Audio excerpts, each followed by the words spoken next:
Hey everyone, this is Sandy with Sewing with Sandy. I would like to talk just a little bit today about the cutting for our first month of the sew along that we're doing with Jen Kingwell's Long Time Gone pattern. We're starting out with the half square triangle blocks, like I said in my other video. And I just want to show you, since I just got started cutting today, what I have done so far, okay? So first thing I do when I'm going to do a sew along that I know is going to have a lot of pieces is I get out my Ziploc bags and I keep these, they're labeled 1.5, 2, 2.5, 3, 3.5. If I need more than that, I can make more, but these are reusable from project to project. And so I've got them all labeled for sizes. I got out my backing fabric, which, like I said, I've got maybe 4.5 yards of this grunge that I know I can get more of if I run out. And I'm going to use that most of the time for my backing, maybe not all the time for my backgrounds, but most of the time. Then I went into my pattern and I looked at what I need to be cutting strip size wise for the half square triangle block, this first one, the second one, and this third one. And then, as long as I had the fabric out, I went ahead and looked over here at the flying geese. I'm not saying that's the block we're going to do for February, but I am saying that we will do it eventually. So I looked at the sizes to be cut for that. And I went and cut my background fabrics in the sizes that I needed for those particular items. And then if I had a little piece left over in my strip, I went ahead and cut it into a usable size. So you can see here in my 1.5 inch bag, I had some 1.5 inch strips of the grunge dot, which I'm going to use for, I think, the flying geese blocks. And those required a certain size cut for the rectangles, which you can look in the pattern for that. And I went ahead and cut what was left of little bit of my strip on the fold, or what was left over, into these 1.5 inch squares. I figure I'll use them in this quilt somewhere. If I don't, I'll throw them into my scrap system later, which I have plenty of room for 1.5 inch squares.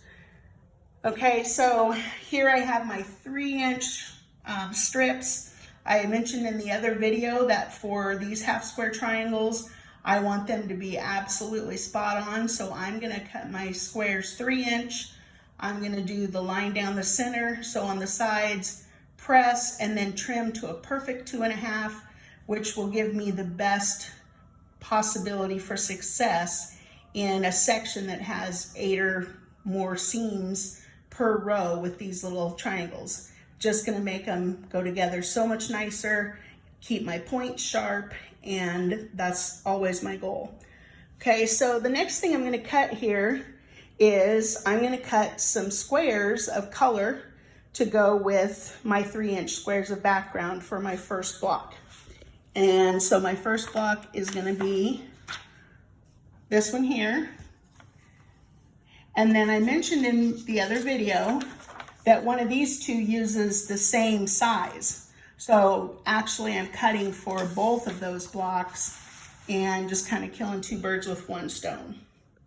Okay, so what I have here are my fat 8s, and I've already got them laid out and stacked up. I've got 4 stacked up here. Remember, I'm going to use as many as I can possibly use in these blocks in order to set the tone for my quilt and to give a peek of all the different fabrics. Now, because these are fat 8s, if you're not familiar with that term, a fat 8 is a 9 by 20, 21-ish length. I know it's 9 wide, and I know that my strips over there that go with them are 3-inch. So I'm going to go ahead, because I don't want to cut all of this up. I need it for other places in my quilt. I just need maybe 2 or 3 of each one of these fabrics. So I've straightened my edge. I'm going to put my ruler, and notice I'm using the Quilter Select rulers. I love these rulers, and always use the same ruler brand throughout the cutting if I can. So here's a smaller square that I'll use for something else later, and here's a big one, both from the same company. Now, remember, I've got my edge squared up. I'm using the ruler, not the mat, and I'm gonna slide my ruler over until my line is not off the fabric, not on the fabric, but is right in that sweet spot that is on the fabric right at the edge. And that looks really good to me. So then what I'll do is I'll go ahead and cut that. I'm making the 3-inch strip here of slightly more than 9. And then I'm gonna turn it and I'm gonna cut 3 3-inch squares out of that 3 by 9 inch piece, 3 by 9-ish inch piece. There's enough there for me to square it up, hopefully. That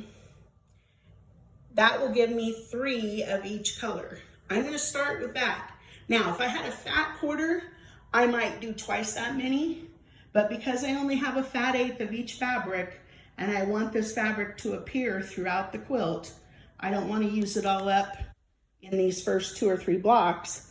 So I'm gonna just start out with 1 cut of the 3 squares, 4 different colors in this stack, and then I'll go to my other fat 8s, which I have numerous of those. You can see that also in the other video, and I'm gonna do the same thing with every one of those fabrics. So in the end, I should have plenty of half square triangles to make both of these 2 blocks. And then if I have any left, I may use them in other blocks later, and I'll save them in a labeled plastic baggie. I hope this has been helpful. Be sure to ask to join my private Facebook page called Sewing with Sandy if you haven't already done so and you're interested in following along with this sew along. And if you would like and subscribe to my YouTube channel, I'd appreciate it. Thank you.